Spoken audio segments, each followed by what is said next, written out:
This is Ali, and he met Jesus while hanging out at Mecca. Yeah, you heard me, Mecca, the epicenter for the Muslim faith.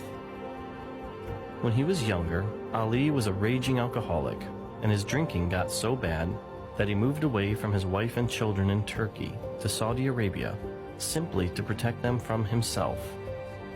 While there, some Muslim friends of his talked him into going on Hajj to Mecca, the great pilgrimage to the holiest place in Islam.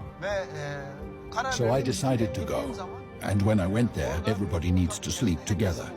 And everybody also goes 7 times around the Kaaba. And they were also going to do the namaz.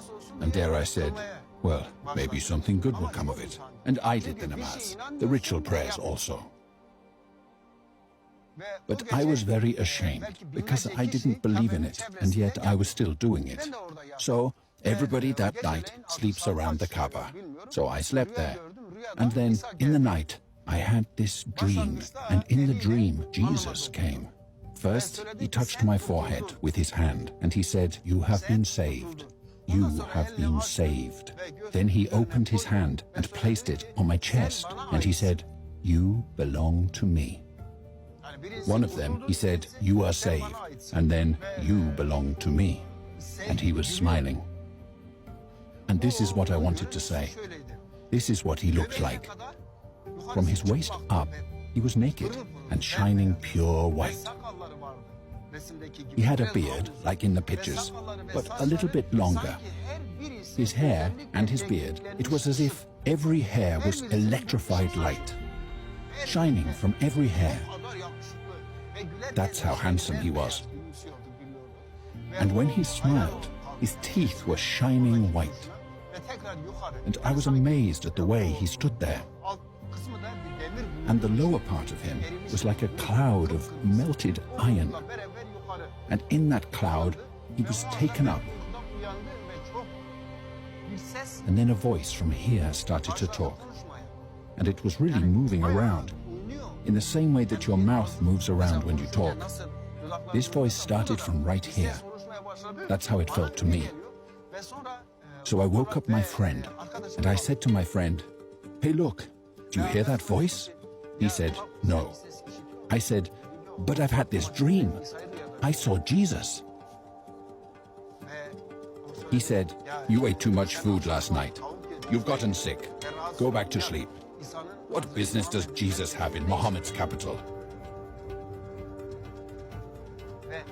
So I tried to go back to sleep, but the voice wouldn't let me.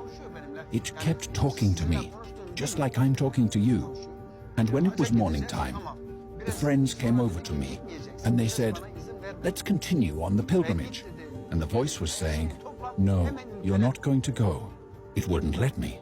And the voice was saying to me, "Go and collect all your stuff and go back to your country. Look for your friends and find them." I didn't understand, but I made up my mind. Okay, I've decided I'm not going to go. I didn't understand it myself. So then I went and took a shower so that I could go back to where I had been. So, in order to take a shower, I got undressed. And I looked in this little mirror, and this part was white. But at that time, my hair, my beard, my mustache, there wasn't a single white hair anywhere. And there was this white everywhere. And so I tried to wipe it off. And when I wiped it, it didn't come off. I wiped it with water and soap, and it still didn't go away. And this voice said to me, "I'm going to show you even more things than this." And then, since I knew it was Jesus, right there in the bathroom, I got down on my knees, because the only thing I knew to worship was to go down on my knees. So I got on my knees, and I said, "Yes, Jesus, whatever you say, I'm gonna do it." It's been years since this encounter, and his hair is beginning to gray, but to this day, his chest hair is still white where Jesus touched him in his dream.